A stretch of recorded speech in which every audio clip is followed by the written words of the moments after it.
رسول اکرم صلی اللہ علیہ وآلہ وسلم نے فرمایا، اللہ تعالیٰ ہر رات کے آخری تہائی وقت میں آسمان دنیا کی طرف نزول فرماتے ہیں اور ارشاد فرماتے ہیں، من یدعونی فاستجیب لہ، من یسألونی فأوتیہ، من یستغفرونی فاغفر لہ۔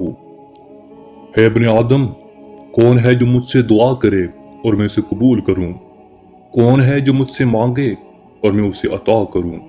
کون ہے جو مجھ سے مغفرت چاہے اور میں اس کی مغفرت کر دوں؟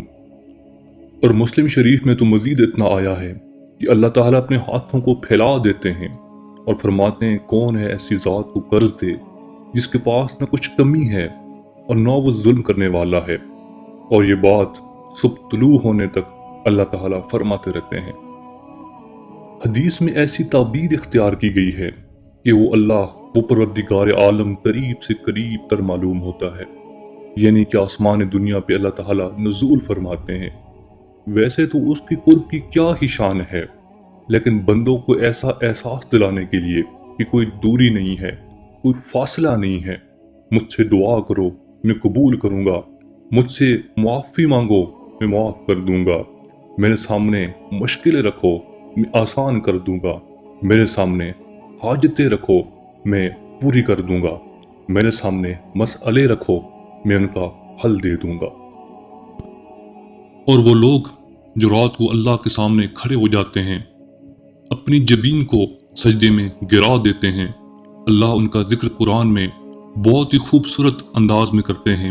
تتجافى جنوبهم عن المضاجع، تتجافى جنوبهم عن المضاجع، یعنی وہ لوگ جو اپنے بستروں سے الگ ہوتے ہیں، یعنی اللہ کو ان کو اپنے بستروں سے الگ ہونا اتنا پسند ہے، اتنا اچھا لگتا ہے کہ اللہ نے ان کا ذکر قرآن پاک میں کیا ہے کہ جب وہ لوگ اپنے بستروں سے الگ ہوتے ہیں، اللہ کے سامنے کھڑے ہو جاتے ہیں اور اپنی جبین کو سجدے میں گرا دیتے ہیں۔ اور ایسے بندوں کو دیکھ کر، ایسے تہجد گزار بندوں کو دیکھ کر اللہ تعالیٰ مسکراتے ہیں، اللہ ان پہ ہنستے ہیں اور مسکراتے ہیں۔ اسی کے ساتھ ایک حدیث ہے جس میں رسول اکرم صلی اللہ علیہ وآلہ وسلم فرماتے ہیں کہ اللہ تعالیٰ 3 آدمیوں سے محبت کرتے ہیں اور ان کے ان عمل پہ اللہ تعالیٰ مسکراتے ہیں۔ پہلے نمبر پہ وہ شخص ہے ایسے وقت میں جب میدان جنگ میں اللہ کے سامنے خود کو جھونک دیتا ہے، جبکہ لشکر میں شکست کی وجہ سے بھگدڑ مچ گئی ہو اور وہ اس نازک حالت میں جان کی بازی لگا دیتا ہے، اپنی جان کی پرواہ نہیں کرتا، یا تو وہ غازی ہو جاتا ہے یا وہ شہید ہو جاتا ہے، تو اللہ تعالیٰ اس بندے پہ مسکراتے ہیں اور کہتے ہیں کہ دیکھو میرے بندے نے کس طرح خود کو میرے لیے اس جنگ میں جھونک دیا، حالانکہ اس کو پتا تھا کہ کیا ہونے والا ہے۔ اور دوسرا وہ شخص جو رات کو نرم اور گرم بستر چھوڑ کے اللہ کے حضور کھڑا ہو جاتا ہے، اپنی جبین کو، پیشانی کو اللہ کے سامنے جھکا دیتا ہے، تو اللہ تعالیٰ اس شخص کو دیکھ کر بھی اللہ مسکراتے ہیں اور ہنستے ہیں کہ دیکھو میرا بندہ کیسے اٹھ کے میرے سامنے کھڑا ہو گیا ہے۔ اور تیسرا وہ شخص ہے جو رات میں سفر کرتا رہا، اس کے ساتھ قافلہ بھی ہے، رات میں زیادہ تر بیدار رہا، پھر لوگوں پر نیند کا غلبہ ہوا تو سب سو گئے، مگر وہ شخص سویا نہیں، وہ اٹھ کے کھڑا ہو گیا، اللہ کے سامنے نماز میں مشغول ہو جاتا ہے۔ ایسے شخص کو دیکھ کے بھی اللہ تعالیٰ مسکراتے ہیں کہ دیکھو یہ بندہ تھکا ہوا تھا، اس پہ نیند کا غلبہ تھا، پھر بھی یہ اٹھ کے میرے سامنے نماز پڑھنے میں مشغول ہو گیا ہے۔ ایسے شخص کو دیکھ کر بھی اللہ تعالیٰ مسکراتے ہیں۔ ایسے ہی لوگوں کے بارے میں اللہ تعالیٰ قرآن پاک میں فرماتے ہیں، ان المتقین فی جنات وعیون آخذین ما آتاہم ربہم انہم کانوا قبل ذلک محسنین کانوا قلیلا من اللیل ما یہجعون وبالاسحار ہم یستغفرون۔ اور صحیح بخاری کی حدیث ہے جس کی راوی حضرت عائشہ رضی اللہ تعالیٰ عنہ ہیں۔ آپ فرماتی ہیں کہ نبی علیہ السلام رات کو کھڑے ہو کر اتنی دیر نماز پڑھتے تھے کہ آپ کے پاؤں سوج جاتے، اور جب انہیں کہا گیا کہ آپ تو معصوم ہیں، آپ کے تو گناہ بھی معاف ہیں، تو آپ نے فرمایا افلا اکون عبدا شکورا، کیا میں شکر گزار بندہ نہ بنوں؟ یہ تہجد جو نبیوں کی نماز ہے، جو اولیاء کی روش ہے، جو اللہ کے خاص بندوں کا تحفہ ہے۔ ایک حدیث میں رسول اکرم صلی اللہ علیہ وآلہ وسلم فرماتے ہیں، تہجد کی نماز تم سے پہلے نیک لوگوں کی عادت تھی، یعنی یہ صرف عبادت نہیں، یہ اولیاء کا طریقہ ہے، نیک لوگوں کی پہچان ہے اور قرب الہی کا دروازہ ہے۔ ایک حدیث میں رسول اکرم صلی اللہ علیہ وآلہ وسلم فرماتے ہیں، جنت میں ایسے محلات ہیں جن کے باہر اور اندر کا منظر دونوں نظر آتے ہیں۔ صحابہ نے پوچھا، یا رسول اکرم یہ کن لوگوں کے لیے ہیں؟ تو آپ نے فرمایا، یہ ان کے لیے ہیں جو اپنی بات میں پاک ہیں، یعنی جن کا اخلاق اچھا ہے۔ دوسرے نمبر پہ جو دوسروں کو کھانا کھلاتے ہیں، اور تیسرے نمبر پہ جو راتوں کو قیام کرتے ہیں، جو تہجد گزار ہیں۔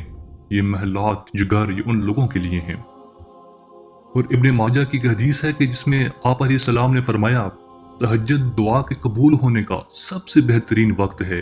یہ وہ وقت ہے جب تقدیریں بدل جاتی ہیں، جس میں گناہ دھل جاتے ہیں اور رجوع کرنے والوں پر اللہ کی رحمت برستی ہے۔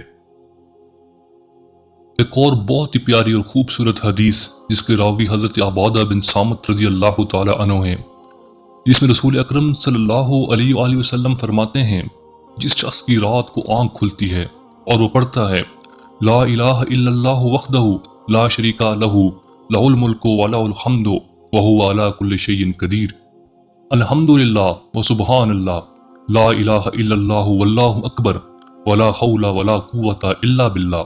اس کے بعد وہ دعا کرتا ہے، اللہم اغفر لی، یا کوئی اور دعا کرتا ہے تو وہ قبول ہوتی ہے، پھر وہ وضو کر کے نماز پڑھتا ہے تو اس کی نماز بھی مقبول ہوتی ہے۔